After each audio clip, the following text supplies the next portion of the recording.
हाय पिला माने मु सुश्री शिक्षा सरस्वती चैनल को तुम को स्वागत आशा करे तुम माने भलर थिबो। तो आज आम आलोचना करबा first semester Odia honours first semester course 2 रो गल्प उपन्यास एवं नाटक उपरे सब शॉर्ट क्वेश्चन गुडा आलोचना करबा। जो शॉर्ट क्वेश्चन तुमर पूर्व वर्ष आसी ए वर्ष आसीबा आगु को भी आसीबो कने बहुत कॉमन क्वेश्चन जोडा बार बार आसे। तो से विषय रे तुमको नॉलेज रहिबा दरकार। निहात रूपे वीडियो एंड जाए देखो, बहुत इंपोर्टेंट क्वेश्चन एग्जाम रे आसीबो ही आसीबो। आगुआ तुम जानि दी थाओ जेमते एग्जाम रे तुमको कंफ्यूज हबार नै, खातार बस लेखिबार अछि। ठीक अछि, तो आमे मु बुझौ नै तो मु तुम मान को वीडियोटा आउ थे बुझो ना कहीं मुझे लॉन्ग वीडियो अपलोड करी डिटेल्स बुझे मो शॉर्ट रे बुझो ना एथिरे खाली पढ़ी दउची न वीडियो लंबा हो जिवो। ठीक अछि, फर्स्ट क्वेश्चन देखो कौन अच्छी ना गल्पर संज्ञा स्वरूप उपरे क्वेश्चन अच्छी कौन ना गल्प व क्षुद्र गल्पर प्रकृत साहित्यिक संज्ञा कौन कौन ना जो गद्य रचन आकार क्षुद्रता सहित जीवनर कौन एक निर्दिष्ट मुहूर्त घटना बा चरित्र एकमुखी और प्रभावशाली रूप प्रकाश पाए ताहाको क्षुद्र गल्प कहा जाए। ठीक अच्छे,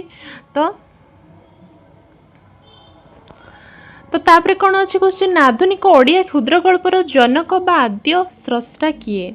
एटा बहुत भल क्वेश्चन टा ना व्यासकवि फकीर मोहन सेनापति होउछन्ते आधुनिक क्षुद्र गल्पर जनक बा आदि स्रष्टा। ओडिया साहित्यर सर्वप्रथम आधुनिक क्षुद्र गल्पर नाम कौन एवं केबे प्रकाश पाइथिला। ओडिया साहित्यर प्रथम गल्प हेउछि रेवती 1898 रे यह उत्कल साहित्य पत्रिका रे प्रकाश पाइथिला। फकीर मोहन सेनापति लिखिथिले नो।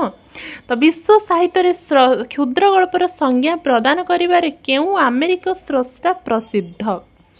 अमेरिक साहित्यिक एडगार अलान पो होउचंती विश्व साहित्य रे क्षुद्र गल्पर संज्ञा प्रदान करिबारे जने अमेरिक स्रष्टा। नेक्स्ट, क्षुद्र गल्पर विकास रे फकीर मोहन को परे केउ द्वय गाल्पिक गुरुत्वपूर्ण भूमिका ग्रहण करथिले। फकीर मोहन तो क्षुद्र गल्प लिखुथिले, तांको पर आउ दुई जण किए गाल्पिक जे कि तांकरी भलिया लिखुथिले किए ना चंद्रशेखर नंद एवं लक्ष्मीकांत महापात्र, कांत कवि लक्ष्मीकांत महापात्र। ओडिया साहित्यर सबुठारु चमकदार मनस्तात्विक गाल्पिक भाबे काहाको कुहा जाए। ओडिया साहित्यर सबुठारु चमत्कार मनस्तात्विक गाल्पिक भाबे काहाको ग्रहण करा जाए। काहाको ना गोपीनाथ महांती एवं सची राउत राय।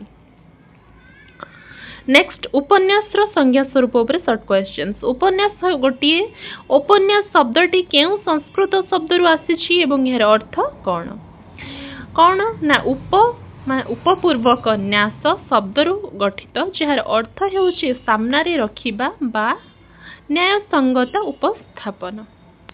नेक्स्ट, इंग्रजी नोवेल शब्दटी केउ इटालियो शब्द रु आसीछि एवं यार प्रकृत अर्थ कौन।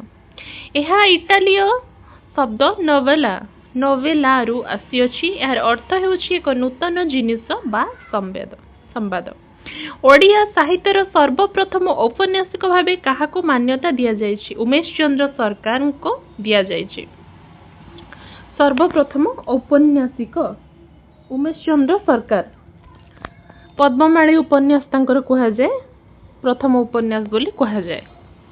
तो ओडिया साहित्यर सर्वप्रथम ओरिजिनल उपन्यासर नाम कौन एवं यार प्रकाशन वर्ष कौन। ओडिया साहित्यर प्रथम उपन्यास होछि पद्ममाली। जो उमेश चंद्र सरकार मु पूर्व क्वेश्चन ले कहली 1888 मसीहा। एटा बहुत थर पिला माने पढ़े, टिकी मन देकी एटा को खाता रे कॉपी करके लिखि दबो कौन ना पद्ममाली उपन्यास डेट टा तुमर पढ़े को डेट रे तारे उपन्यास टा प्रकाश पाइथिला बा किए लिखिथिले बा प्रथम उपन्यास नाम। फकीर मोहन सेनापति रचित 4 गोटी कालजयी उपन्यास नाम लेख। 6 माण 8 गुंठ, मामू, प्राश्चित एवं लक्ष्मा।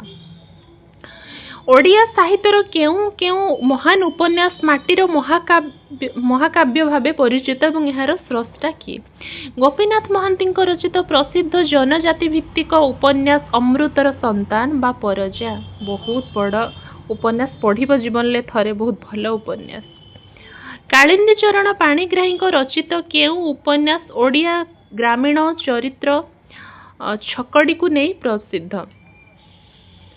इधर लॉन्ग क्वेश्चन मु अपलोड करिछि हला। छकड़ी जो से उपन्यास उपरे माटीर मणिसर लॉन्ग क्वेश्चन मु अपलोड करिछि, देखिबो जाके सेतिर आलोचना करिछि। तांकर प्रसिद्ध उपन्यास होउछि कोन माटीर मणिस मनीषटा ये मनीष हो पिला मैंने ताकू टिके करेक्ट कर लिखला बेले ना बेले बेले न जगह न कौन टाइप हो जाऊँगी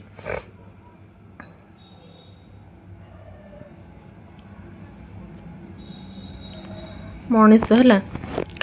तो नेक्स्ट नाटकर संज्ञा स्वरूप उपर शॉर्ट क्वेश्चन नाटक शब्दटी केउ धातुरु आसीची एवं यार अर्थ कौन बहुत कॉमन क्वेश्चन संस्कृत नट धातुरु नाटक शब्दर ना शब्द गठित तो यार अर्थ हेउची अंग भंगी द्वारा अवस्थार अनुकरण करिबा नाटक को केउ श्रेणीर काव्य भावे ग्रहण करा जाय एवं काहेकि नाटक को दृश्य काव्य कहा जाए कारण यह केवल पढ़ा जाए नहीं बरं रंगमंच रे आखिरे देखा जाए।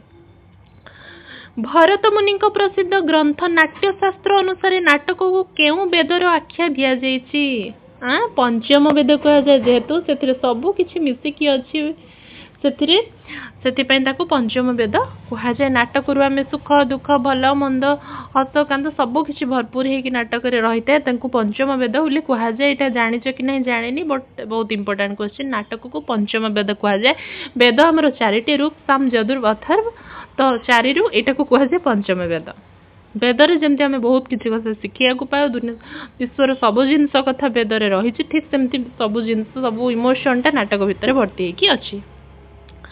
तो तापर कौन अच्छी हाँ ओडिया साहित्यर सर्वप्रथम आधुनिक मंच नाटकर नामकरण एवं यार स्रष्टा किए ये भी बहुत इंपोर्टेंट क्वेश्चन जगम मोहन लालांक रचित बाबाजी 1877 ओडिया साहित्यर प्रथम नाटक। हाँ नेक्स्ट क्वेश्चन ओडिया व्यवसायी रंगमंचर भित्तिभूमि स्थापन करिथिबा ओडिया नाट्य कलार जनक किए नाट्याचार्य रामशंकर राय तांकर प्रथम नाटक कांची कावेरी नाटकर मुख्य 5 गोटी संधि बा अवस्था कौन वेरी इंपोर्टेंट नाटकर संधि पचरा जाए क्वेश्चन लासे 5टी संधि कुह नाटक फर्स्ट होची प्रारंभ प्रयत्न प्राप्त्याशा नियताप्ति एवं फलागम है। ओडिया साहित्य नवनाट्य आंदोलन बा आधुनिक नाटक सूत्रपात केउ नाटक होइथिला बहुत भल क्वेश्चन मनोरंजन दास रचित विशिष्ट नाटक आगामी नाटक होउची आधुनिक नाटक बा नाट्य आंदोलन मुख्य भूमिका नहीं फर्स्ट भूमिका नहीं माने तार तुलना आ कोठी नाही आगामी नाटक 1950 लक्षे थर तुम सबू एग्जाम रे आसे तुम नेट एग्जाम रे बहुत थर आसी एसएसबी रे आसे अलग को एग्जाम रे भी आसुथिबो बहुत थर बहुत इंपोर्टेंट क्वेश्चन एकांकिका ऊपर शॉर्ट क्वेश्चन कौन रही ना एकांकिका कहा को कहा जाए एवं नाटक सह यार मुख्य पार्थक्य कौन केउ नाटक जो नाटक केवल गोटे मात्र अंक थाए एवं कम समय भितर गोटे समस्यार समाधान हुए ताहाकू एकांकिका कहा जाए नाटक बहु अंक विशिष्ट और विशाल होइथिबा बेले एकांकिका अत्यंत क्षुद्र नाटक और एकांकिका पाखापाखि समान ता भितर पार्थक्य कौन ना नाटकटा बहुत समय पर्यंत अभिनय हुए कि पढ़ा टाइम लगे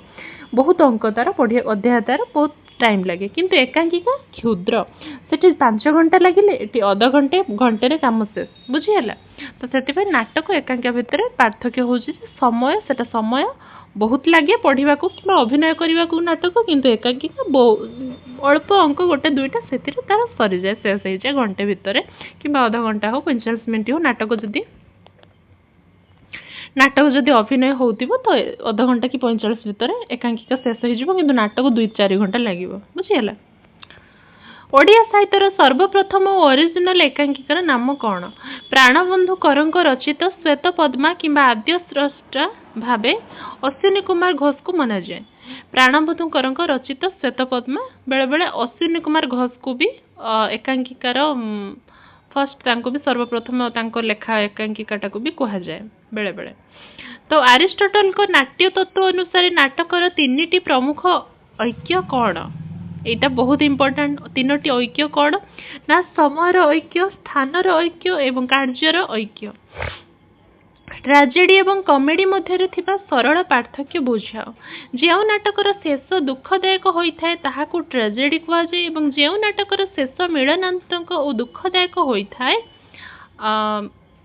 ताहाकू कॉमेडी कमेडी कुहाजे मिलन सुखदायक होता है कमेडी कुहाजे कौन ना ट्राजेडी ओनली दुख थाए नाटक शेष से दुखपूर्ण नाटक होता है देखी सारा पर इमोशन भर्ती होगी रही माने दुख लगे तुमको देखिकी से नाटक आहा एमती है किंतु जेटा कमेडी से तो नॉर्मल कथा नाटक शेष मिलन हो सुखदायक हो माने हस मजाक से भितर हो ओडिया साहित्यर प्रसिद्ध नाटक भातर रचयिता किए बहुत भल क्वेश्चन विशिष्ट नाट्यकार कालीचरण पट्टनायक नाटक हूँ भात उपन्यास को गद्यर महाकाव्य कहीं कह जाए कारण ए महाकाव्य भली समग्र मानव समाज विस्तृत जीवन संस्कृति और समय संपूर्ण रूप गद्य आकार में वर्णित होता है से गद्यर महाकाव्य कह जाए चरित्र चित्रण जो साहित्यिक अंगर प्रमुख उपादान चरित्र चित्रण क्यों साहित्यिक अंगर प्रमुख उपादान उपन्यास एवं क्षुद्र गल्पर प्रमुख उपादान गोपाल छोटराय रचित एक सुपरहिट ओडिया नाटक नाम लेख कौन कौन ओडिया नाटक सबुठ सुपरहिट भल ओडिया नाटक ना नाटक हूँ फेरिया और पर कलम नेक्स्ट लास्ट क्वेश्चन नाटक रे संलापर भूमिका कौन संलाप ही नाटकर मुख्य प्राण अटे जहाद्वारा नाटकर कहानी आग को बढ़े एवं चरित्र माने मनोभाव स्पष्ट चरित्र मानकर मनोभाव स्पष्ट जना पड़े जदि नाटकर संलाप भल हो जी जी क्यारेक्टर थे चरित्र थे से जहाँ कहे लोक मैंने जो ऑडियंस देखुं श्रोता मैंने माने शुणुंट कि दर्शक मैंने जो देखुं से आराम से बुझीपार हाँ नाटकटा कौ उद्देश्य लिखाए से संलाप डायलॉग ठीक से कहबेनि तो जी देखुथ शुणी से किसी बुझीपार तो संलाप डायलॉग भूमिका नाटक बहुत गुरुत्वपूर्ण आशा करे वीडियो तुमको भल लगी परवर्ती पार्ट 2 रे आहरी बहुत सारा सर्ट क्वेश्चन आनिबे जोटा बहुत इंपोर्टेंट तुम मानकर तो सेते पर्यंत रहुची धन्यवाद जय जगन्नाथ।